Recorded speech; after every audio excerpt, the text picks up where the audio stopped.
Season's greetings, beautiful ones. You know, Ms. Whitney here. Here we go. We're about to go over this exam review, a couple of questions that I wasn't able to cover in class. So here we go. Ooh, check me out. Double time. Ooh. All right, here we go. Let's see. We're going to start at number 7. So it says, which expression is equivalent to this expression 5x to the 2/3 power? So your focus is going to be on your exponent. So you can break this exponent down. It's almost expanding it. The numerator is actually going to be the power for the expression on the inside, whereas the denominator is going to be your index for the radical. So 5x still stays on the inside, but the 2 is the exponent of the numerator, which belongs with this expression right here, whereas the 3 becomes your index. So final answer we have is here. All right, next. Simplify -2 plus I and 5 minus I. All right, so you just want to combine them. Oh no, we need to FOIL. Not a problem. Here we go. If foiling is not an option because we got to speed this up, we can always make sure we put it in the calculator. So but before you do that, you want to make sure your calculator is correct, in the correct mode. So put it into the real numbers, from real numbers to the imaginary mode. So A plus BI. How you get there? You're going to click mode, and then you go over, you go down, and that's A plus BI, okay? And you hit enter, just in case we don't have a lot of time. So here we go. So to solve, we want to do FOIL. Let's see, first terms are -2 and 5, which gives you -10. The outside is going to be -2 times a -I. A negative and a negative make a positive, so that'll be +2I. Then we have the inside, which is I times 5, which is 5I. After that, we have our last terms, which is I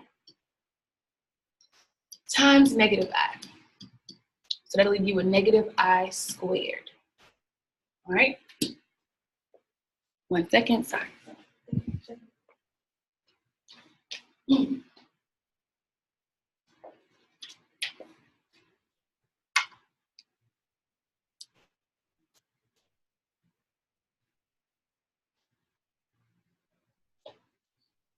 All right, my bad, sorry. So here we go. So we're here. We need to first, after you're done foiling, you put it all together. So we have -10 plus 2I plus 5I plus -I squared. All right. So let's look at it. Here we go. So boom. We combine the like term. That's -10. 2I plus 5I. That'll be 7I. And then you want to figure out what's the -I squared.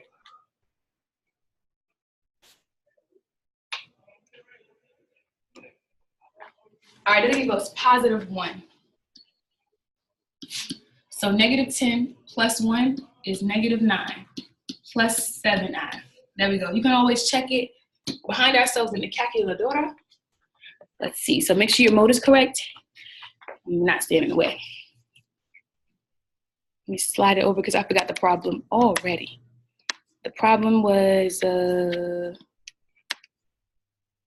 -2 plus I.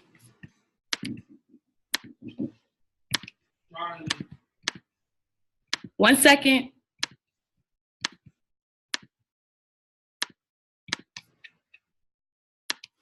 Times 5 minus I.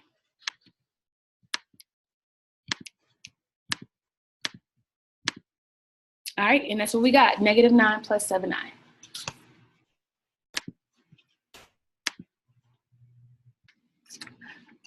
All right, and we're back at it. Sorry for the delay.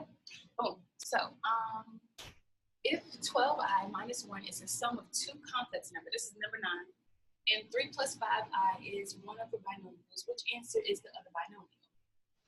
So they're talking about the sum. So you're talking about the sum of this binomial and one of these will add to equal this right here. So we need to take this and attempt to add it with this one and see if we get that. Take this, add it with this one, which I believe this should say 12 1i. Or that. 12i. Like that. 12i minus 1. And then try 3 plus 5i, 6i plus 5, and I did add 1. 3 plus 5i and 7i minus 4. So I'm going to do B and D. So let's see. If you do 3 plus 5i, if you add that one, we're going to try this answer right here. Let's see. Plus 12i minus 1. So you just combine the two whole numbers together. So 3 and negative 1, that gives you 2. Then 5i plus 12i, that gives you 17i. That is not 12i minus 1, so which means this one does not work. Let's attempt D. D says 7i minus 4. Here we go. So we're going to do 3 plus 5i plus 7i minus 4. So I'm going to add 3 and negative 4. That'll leave me with negative 1. Plus, I have the 7 and I have a 5i. Those together make 12i. And that is the same as that. So your answer would be D, 7i minus 4. Let's keep rolling. So, number 10, simplify the square root of negative 40. First, I notice there's a negative under the radical.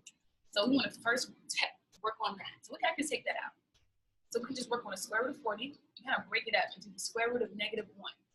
Square root of negative 1 is just I. So I'm looking for an answer that should have an I in it. So that automatically eliminates 2 answer choices. Now we need to break down 40, the square root of 40. Ready? So 40, you could say it's 4 times 10. But we can reduce these two. We want to get them to the most prime terms. So we could also do 2 times 2 and 2 times 5. So 40 can be broken down to 2 times 2, 2 times 5. So I'm going to replace 40 with this right here. So this then becomes the square root of 2 times 2 times 2 times 5, and I on the outside. The index for this problem right here is a 2 for square root. That means we're looking for 2 of a kind. So I need to circle or find pairs. So my first pair is here, 2 and 2. I'm going to take a 2 out to represent that set, okay? So in actuality, I'm going to have my 2 on the outside of my radical, and since these two don't match, they're stuck under the radical, okay? So that leaves you with this 2 square root of 2 times 5 is 10, and that'll be an I. All right? You can move your I to the front, so you can have 2i square root of 10. That leaves you with not the answer choice D, but the answer choice A.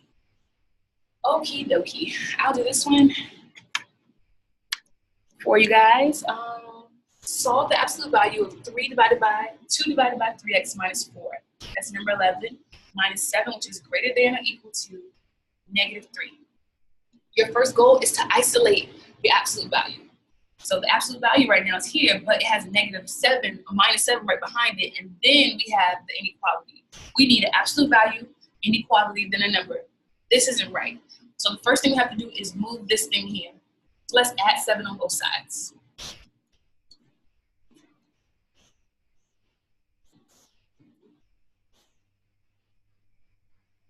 And that leaves us with 4, okay? So 2/3 x minus 4 is greater than or equal to 4.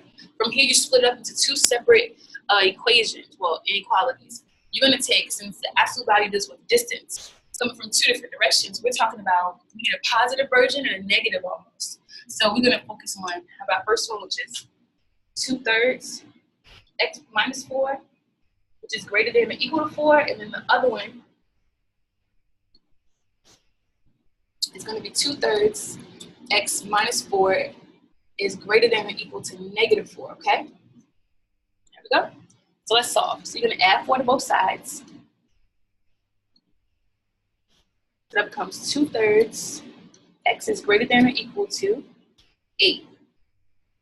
And now we want to move this fraction to the other side. Easiest way to do this one is just to do x is greater than or equal to 8. And if you flip this, find the reciprocal, which is 3/2. You're going to multiply both sides by 3/2.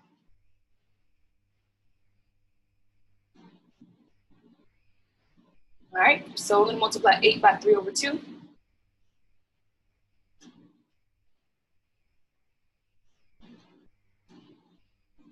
So 8 is greater than or equal to, that'll be 12.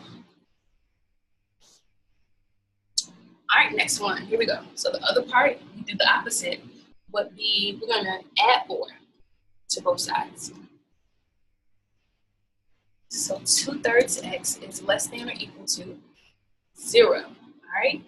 Then we're gonna multiply by the reciprocal of this fraction, which is 3 over 2. So multiply this side by 3 over 2, multiply this side by 3 over 2. So then x is less than or equal to 0. Now we have to draw a number line to represent our data. So we're going to just jump around. So we'll just do 0, 10, and then we'll do 12 like that. And I'll put one more, 14. Okay, so they said here that x is less than or equal to 0. So first you want to identify where 0 is. It's here. We're going to have a closed circle because, or you can use a bracket to represent that. So a closed circle or bracket. And mine is definitely going the wrong way. Yes. So we're talking about everything less than 0. So less than 0 will be to the left. So we want all of this goodness. Okay? And then it says our other solution. X is greater than or equal to 12. You go to 12. You can have a closed circle or a bracket. And everything that is greater than is this way. Bigger than 12. There we go. Oh, we went over these questions, but I can just review really quickly. So we said, what are the zeros of a log function? So what are the zeros if we have some type of log? We know that we can look at the graph, and the graph could tell us a couple of things. So zeros also means x-intercepts, solutions, or it could mean roots. So when you graph it, you just look at where it crosses the x-axis, and we can do that one together. So log of x, okay, let's try that again. Log of x minus 3. Graph. You can do a couple of things. You can zoom in on it to see what happens, or you could also hit second, because I can see here it crosses at 1, 2, 3, and I think it crosses at 4. I think. The table here shows something else. So I'm going to hit second graph, which gets me to the table, and it tells me that x, when x is 4, then my y is 0. So it crosses at 4, 0. That's how we got that. Then we had to factor. We had this this expression we had to factor. We use factoring by grouping. We basically grouped the first 2 terms together, the second 2 terms. After that, we pulled out what they had in common, the GCF. So we noticed that 2x cubed and 2x both had 2x squared at the minimum in common. So once we did a little division, we saw 2x squared divided by 2x cubed divided by 2x squared left me with just the x. And 2x squared divided by 2x squared is 1, because anything divided by itself is just 1. Then here we notice they had 18 with negative 18x and positive 18. They both had 18 in common. And our goal was to find a common kind of factor. So we wanted to take out minus 18 because we wanted the x to be positive. So we took out a negative 18. Negative 18x divided by negative 18 left me with x. 18 divided by negative 18 is negative 1. Okay? And then after that, we saw that we had these two x minus 1s in common. So we took that out. And whatever was left over was our other factorial. So that leaves us with 2x squared minus 18 times x minus 1. Then we took out the 2. That leaves us with 2 times x squared minus 9. So x minus 1. And then we were able to break this down. We saw we had 9. 9 is special because it's a square. It's a perfect, well, yeah, it's a perfect square. So we're able to recall that from some good information back in our brain that 3 and 3 gives us 9. So we can break this up. And x squared says that we have 2 solutions, or two more solutions. So here we go, we broke that down some more. So that'd be 2 times x minus 3, x plus 3 times x minus 1. Last is simplifying the radical.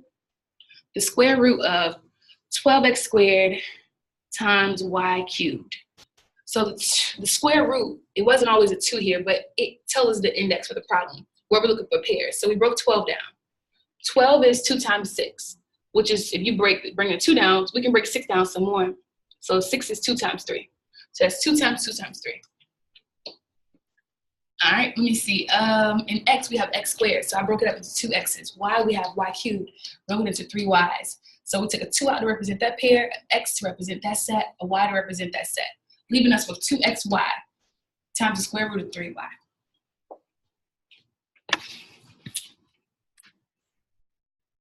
Bye.